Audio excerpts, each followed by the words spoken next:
ನಾವು ಮೊನ್ನೆ ಹೋದ ರವಿವಾರ ಒಳ್ಳೆ ಒಂದು ಕಾರ್ಯಕ್ರಮವನ್ನು ನಮ್ಮ ಭೀಮರಾವ್ ಗಿರಿಯವರ ಮಹಾಮನೆಯಲ್ಲಿ ಆ ಕಾರ್ಯಕ್ರಮವನ್ನು ನೆರವೇರಿಸಿ ಅವರ ಬಗ್ಗೆ ಚಿಂತನವನ್ನು ನಾವು ಮಾಡಿದ್ದೀವಿ. ಆದರೂ ಒಂದು 2 ನಿಮಿಷ ಸಾಂಕೇತಿಕವಾಗಿ ಕುರುಬ ಗೊಲ್ಲಾಳೇಶ್ವರವರು ಅವರು 12ನೇ ಶತಮಾನದ ಬಸವಾದಿ ಶರಣರ ಒಂದು ಸಮಕಾಲೀನವರು.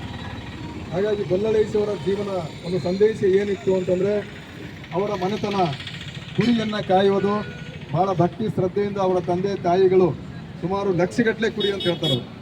ಲಕ್ಷಗಟ್ಟಲೆ ಕುರಿಯನ್ನು ಇವತ್ತಿನ ದಿವಸ ಅವರ ಕಾಯ್ದು ಇವತ್ತು ಮರಾಠಿದಾಗ ಅಂತಾರೆ ಧನಾಚ ಘರ್ ಅಂತಾರವ್ರು. ಧನಾಚ ಘರ ತಂದೆ ಧನ ಬರಂಗಿಲ್ಲ ರೀ. ಧನಾಚ ಘರ್ ಅಂದ್ರೆ ಧನ ಇದ್ದಿದ್ದು ಮನಿ ಅಂತ. ಧನಘರ ಅಂತ ಘರ್ ಅಂದ್ರೆ ಧನಾಚ ಘರ್ ಅಂದ್ರೆ ಸಂಪತ್ತಿನ ಮನೆ ಅಂತ. ಅಂತ ಒಂದು ಸಂಪತ್ತಿನ ಮನೆ ಬರಬೇಕು, ಸಂಪತ್ತಿನ ಮನೆ ಆಗಬೇಕು ಅಂತಂದರೆ ಗುರುಬಸವಣ್ಣವರು ಕೊಟ್ಟಿರ್ತಕ್ಕಂಥ ಕಾಯಕಕ್ಕೆ ಬಹಳ ನಿಷ್ಠೆ ಶ್ರದ್ಧೆಯಿಂದ ದುಡಿದು ಅವರು ದುಡ್ದಂಗೆ ಇಡೀ ಕುರುಬ ಸಮಾಜದವರು ಇವತ್ತು ಕುರಿ ಕಾಯೋರು ಆಡು ಕಾಯೋರು ಎಷ್ಟು ದುಡಿತಾರಂದರೆ ಎಷ್ಟು ಜನ ಬೈದರು. ಅವರು ಬೈಯಕ್ಕೆ ಮೈಯೆಲ್ಲ ಬೈದರು ಸಹಿತ ಯಾವ ಬೈಗಳನ್ನು ಅವರು ಇದು ಮಾಡಲ್ದೆ ಆ ಕುರಿಗಳು ಸಹಿತ ಅಷ್ಟೇ ಸತಾಸ್ತವ್ರಿ ಅವರಿಗೆ. ಅಷ್ಟು ಎಲ್ಲ ಕಷ್ಟವನ್ನು ಸಹಿಸಿಕೊಂಡು ಈ ಕುರಿ ಮತ್ತು ಆಡನ್ನು ಕಾಯ್ದು ಅವರ ಸಂಪತ್ತನ್ನು ಹೆಚ್ಚಿಸ್ಕೊಳ್ತಾರೆ. ಇವತ್ತಿನ ದಿನಮಾನದಲ್ಲಿ ಇವತ್ತಿಗೂ ನಾವು ಏನಂತೀವಿ ಅಂದ್ರೆ ಯಾವ್ದಾರ ಕಾರ್ಯಕ್ರಮ ಮಾಡೋ ಹೊತ್ತಿಗೆ ಬ್ಯಾಡ್ರಿ ಕುರುಬರ ಮನೆಗೆ ಲಕ್ಷ್ಮಿ ಇರ್ತದ ಅವ್ರ ಕೈಲಿಂದ ಮಾಡಿಸ್ರಿ ಅಂತ ಭಾಳ ಜನ ಕುರುಬರ ಬಗ್ಗೆ ಭಾಳ ಜನ ಏನಂತಾರಂದ್ರೆ ಕುರುಬರ ಮನೆ ಎಂಥ ಬ್ರಾಹ್ಮಣ ಯಾವ್ದು ಹಾಕಿರಲ್ಲ ಕುರುಬರ ಧನಾಚೆ ಘರ ಧನಾಚಿ ಲಕ್ಷ್ಮಿ ಪೈಲೆ ಬೋಲ್ವಾ त्यांचा हाताना लागू काम होतं. ಆದ್ರೆ ಬಂಧುಗಳ ಇದನ್ನ ಶರಣರು ಚಾಚು ತಪ್ಪದೆ ಬಸವ ತತ್ವವನ್ನು ಪಾಲನೆ ಮಾಡಿದವರು ವೀರ ಗೊಲ್ಲಾಳೇಶ್ವರು. ಅಂತ ಒಂದು ಗೊಲ್ಲಾಳೇಶ್ವರಿಗೆ ಇದು ಹೇಗೆ ದೇವರ ಒಲಿಮೆ ಆಗ್ತದೆ ಅಂತಂದ್ರೆ ಅವರ ಹೊಲದಲ್ಲಿ ಆಡನ್ನ ಕುರಿಯನ್ನ ಕಾಯುವಾಗ ಈಗ ಹೇಗೆ ನಮಗೆ ಬಸವ ಕಲ್ಯಾಣಕ್ಕೆ ಹೋಗ್ತೀವಿ ಅನುಭವ ಮಂಟಪಕ್ಕೆ ಪಾದಯಾತ್ರೆ ಮಾಡ್ಕೊಂತ ಹೇಗೆ ಜನ ಹೋಗ್ತಾರೆ ನೋಡ್ರಿ. ಆಗ ಶ್ರೀಶೈಲಕ್ಕೆ ಹೋಗುವ ದಾರಿಯಲ್ಲಿ ಅವರ ಹೊಲ ಇತ್ತು.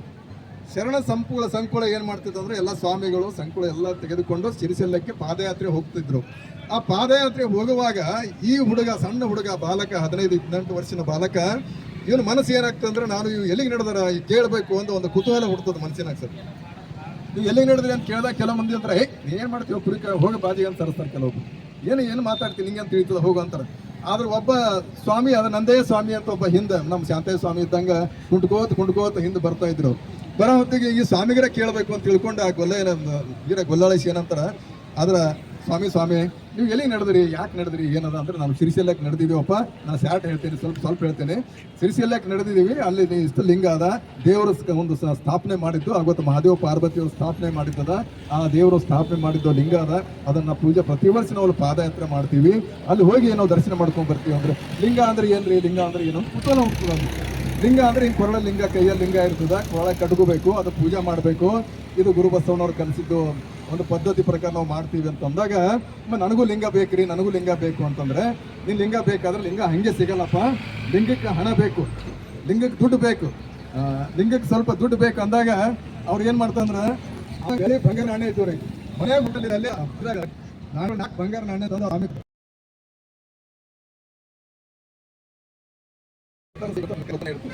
ಹಿಂಗೆ ಇಲ್ಲಿ ಬರ್ಲಾಕ ಹಿಂಗೆ ಎದುರು ಬರ್ಲಾಕ ಆ ಹುಡುಗ ಕಾಣಿಸ್ತಾನ ಅವ್ರಿಗೆ. ಯಾರಿಗೆ? ಸ್ವಾಮಿ ಕಾಣೋಣ. ಸ್ವಾಮಿ ಏನು ಮಾಡ್ತಾರಂದ್ರೆ ಆ ಬಂಗಾರ ಅದು ತನ್ನ ಮುಂದಿನ ತನ್ನ ಸಂಸಾರ ಮಕ್ಕಳು ಮರಗಳಿಗೆ ಏನು ಮಾಡ್ತಾರೆ ಅಂದ್ರೆ ಆಟ ಸಾಮಾನು ಅದು ಇದು ತೊಗೊಂಡು ರೊಕ್ಕ ಎಲ್ಲ ಅಲ್ಲೇ ಖರ್ಚು ಮಾಡಿ ಬಂದಾಗ ಈ ಹುಡುಗ ಹೇಳ್ತಾನೆ ನಂಗೆ ಲಿಂಗ ಬೇಕು ಅಂತ ಅಂದಾಗ ಏನು ಕುಡ್ಲಪ್ಪ ಅಂತ ಅವ್ನು ಸ್ವಲ್ಪ ಮುಜುಗುರ ಹಾಕೊಂಡು ಅವ ಏನು ಮಾಡ್ತಾನೆ ನಿಮಗೆಲ್ಲ ತಿಳಿತದ ಕುರಿ ಕಾಯವನ ಯಾವ ಲಿಂಗ ಕೊಟ್ರೆ ಇವ್ ಲಿಂಗನೇ ತಿಳ್ಕೊತಾನ ಅಂತ ತಿಳ್ಕೊಂಡು ಅವ ಏನು ಮಾಡ್ತಾನೆ ಗುರು ಆಯ್ತಪ್ಪ ನೀ ಶಾಂತ ಆಗು, ನೀ ಕೂಡು, ಹಂಗೆ ಕೂಡ್ಲಾಕ ಬರಲ್ಲ, ನೀ ಕೂಡು, ಇಲ್ಲಿ ಕುಂತ ಮೇಲೆ ನಾನೆಲ್ಲ ಕುಂತೀನಿ ಅಂತಂದಾಗ ಅಲ್ಲೇ ಆ ಕುರಿ ಹಿಕ್ಕಿ ಬಿಡ್ತಾವಲ್ಲ, ಕುರಿ ಹಿಕ್ಕಿ ತೊಗೊಂಡು ಒಂದು ಹಿಕ್ಕಿಯನ್ನು ಕೈದಾಗ ತೊಗೊಂಡು ಒಂದು ಬಟ್ಟೆದಾಗ ಕಟ್ಕೊಂಡು ಏನು ಮಾಡ್ತಾರಂದ್ರೆ ಈ ಲಿಂಗ ನಾ ಕೊಡ್ತೀನಿ, ಇದು ಬಿಚ್ಚಬಾರ್ದು ಮತ್ತು ಅದ್ರ ಮೇಲೆ ನೀರು ಹಾಕಬಾರ್ದು. ಅದು ನೀರು ಹಾಕಿದೆ ಅಂದರೆ ಕರಗಿ ಹೋಗ್ತದೆ, ಅದು ಮಾಡಬಾರ್ದು. ನಿಮ್ದು ಏನು ಹಿಕ್ಕಿದ ಒಂದು ಡೆಗ್ಗಿ ಇರ್ತದಲ್ರಿ, ಆ ಡೆಗ್ಗಿದಾಗ ಒಯ್ದು ನೀನು ಇಡಬೇಕು. ಆ ಡೆಗ್ಗಿದಾಗ ಇಟ್ಟು ದಿನನಿತ್ಯ ಅದಕ್ಕೆ ಪೂಜಾ ಅಭಿಷೇಕ ಪತ್ರಿ ಎಲ್ಲವನ್ನ ಏರಿಸಿ ನೀನು ಪೂಜಾ ಭಕ್ತಿಯಿಂದ ಮಾಡಬೇಕು ಅಂತಂದಾಗ ಆ ಹುಡುಗ ಭಾಳ ಸಂತೋಷದಿಂದ ಭಕ್ತಿ ಶ್ರದ್ಧೆಯಿಂದ ಆ ಹಿಕ್ಕಿಯನ್ನು ಕೊಟ್ಟ ಲಿಂಗವನ್ನು ಇದರಲ್ಲಿ ತಮ್ಮ ಒಂದು ಡಿಗ್ಗಿಯಲ್ಲಿ ಇಟ್ಟಾಗ ದಿನನಿತ್ಯ ಏನು ಕುರಿ ಆಡು ಹಾಲು ಇರ್ತಾವಲ್ರಿ 100-200 ಲೀಟರ್ ಎಷ್ಟೇಕಾಗಲ್ಲ ಅದ್ರ ಮೇಲೆ ಅಭಿಷೇಕ ಮಾಡವು. ದಿನ ಮನೆಗೆ ಹೋಯ್ತಿದ್ದ ತಂದೆ ಅಂತನ ಇವ ಹುಡುಗ ಹುಚ್ಚಾಗ ಪಾರಿದು ದಿನ ಮನೆಗೆ 100 ಲೀಟರ್ ಹಾಲು ಬರ್ತೀವಿ, ಇವತ್ತು ಹಾಲೇ ತರಲಾಗ ಅಂತ ಹೇಳಿ ಕೆಲವು ದಿವಸ ನಂತರ ತಂದೆ ಹೊಲಕ್ಕೆ ಬರ್ತಾನೆ ರೀ. ತಂದೆ ಹೊಲಕ್ಕೆ ಬಂದಾಗ ಇವ ಏನು ಮಾಡ್ತಾನೆ ಅದೇ ಅಭಿಷೇಕ ಪೂಜೆ ಮಾಡ್ತಾ ಇರ್ತಾನೆ.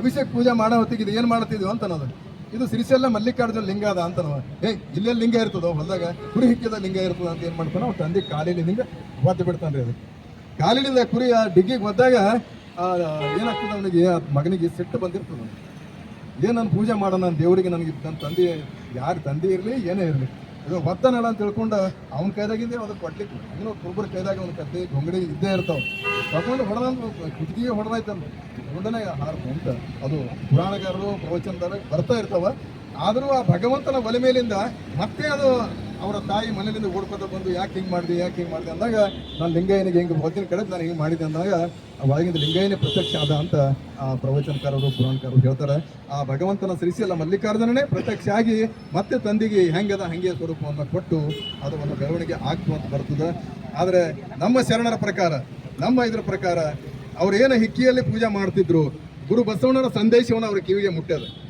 ಗೊಲ್ಲಳೇಶ್ವರ ಈ 12ನೇ ಶತಮಾನದ ಗುರು ಬಸವಣ್ಣನ ಸಂದೇಶವನ್ನು ಮುಟ್ಟಿದ್ದಕ್ಕಾಗಿ ಅವ್ರು ಏನು ಮಾಡಿದ್ರು ಅಂದರೆ ಕಲ್ಯಾಣಕ್ಕೆ ಬಂದು ದೀಕ್ಷೆಯನ್ನು ತೆಗೆದುಕೊಂಡು ಇಷ್ಟಲಿಂಗವನ್ನು ತೆಗೆದುಕೊಂಡು ಪೂಜೆಯನ್ನು ಮಾಡಿದ್ದು ಇವತ್ತು 10 ವಚನಗಳು ಸಿಕ್ಕಾವು ನಮಗೆ 10 ವಚನ ಸಿಕ್ಕಾವು ಸರ್ ಅದರಲ್ಲಿ ಒಂದೇ ವಚನ ಮಹತ್ವದ ಒಂದೇ ವಚನ ಹೇಳ್ತೀನಿ ದೇವರ ಬಗ್ಗೆ ಒಂದು ಕಲ್ಪನೆ ಅವರು ಕೊಡ್ತಾರೆ ದೇವರು ನೀ ಕಲ್ಲಿನ ದೇವರು ಮಾಡಿದಿ ಅಂದ್ರೆ ಅದು ಉಳಿ ಇರ್ತದಲ್ಲ ಮತ್ತು ಅದಕ್ಕೆ ಯಾಕೆ ಅಂಜಬೇಕು ಅಂತಾರೆ ಅವರು ಉಳಿಗೆ ಅನ್ಸ್ತದೆ ನೋಡ್ರಿ ಕಲ್ಲು ಹೊಡಿತಾ ಹೋದ್ರೆ ಪೆಟ್ಟು ಹೊಡಿತಾ ಹೋದ್ರೆ ಅದು ಉಳಿ ಮನೆಗೆ ಅನ್ಸ್ತದಲ್ಲ ಸಣ್ಣ ಮನೆಯೇ ಅದ್ರ ಮೂಲಿಗೆ ಉಳಿದ ಅದು ಅನ್ಸ್ತದಲ್ಲ ಮತ್ತು ಹಂಗೆ ನೀವು ಕಲ್ಲು ದೇವ್ರು ಆಗ್ತದ ಅಂತಾರೆ ಅವ್ರು ನೀವು ಕಟ್ಟಿಗೆ ದೇವರು ಮಾಡಿದ್ರಿ ಅಂದ್ರೆ ಉರಿ ಹಾಕಿದ್ರೆ ಅದು ಪೂರ ಭಸ್ಮ ಆಗೋಯ್ತದೆ ಮತ್ತು ಮಣ್ಣಿನ ದೇವರು ಮಾಡಿದ್ರಿ ಅಂದ್ರೆ ನೀರು ಹಾಕಿದ್ರೆ ಪೂರ ಕರಗಿ ಹೋಗ್ತದೆ ಇದಕ್ಕೆ ಹೆಂಗೆ ದೇವರು ಅಲ್ಲಿಗೆ ಬರ್ತದ ಅಂತ ತಿಳ್ಕೊಂಡು ಆ ದೇವರ ಕಲ್ಪನೆಯನ್ನ ಗುರು ಬಸವಣ್ಣರು ಕೊಟ್ಟಿರ್ತಕ್ಕಂಥ ಇಷ್ಟಲಿಂಗವನ್ನ ಜಗತ್ತಿನ ಆಕಾರವಾದ ಪರಮಾತ್ಮ ಇದು ದೇವರ ಸ್ವರೂಪ ದೇವರು ಹೊರಗಿಲ್ಲಪ್ಪ ದೇವರು ನಮ್ಮ ಒಳಗದನ ಆ ಒಳಗಿಂದ ಲಿಂಗವನ್ನ ಕಾಣಲಿಕ್ಕೆ ಭಗವಂತ ಬಸವಣ್ಣರು ಇದನ್ನು ಕನ್ನಡಿ ರೂಪದಲ್ಲಿ ನಮಗೆ ಲಿಂಗವನ್ನು ಕೊಟ್ಟಿದ್ದಾರಲ್ಲ ಒಳಗಿನ ಲಿಂಗವನ್ನು ನೋಡ್ಲಿಕ್ಕೆ ಇದನ್ನ ಲಿಂಗವನ್ನು ಕೊಟ್ಟಿದ್ದಾರೆ ಅಂತ ತಿಳ್ಕೊಂಡು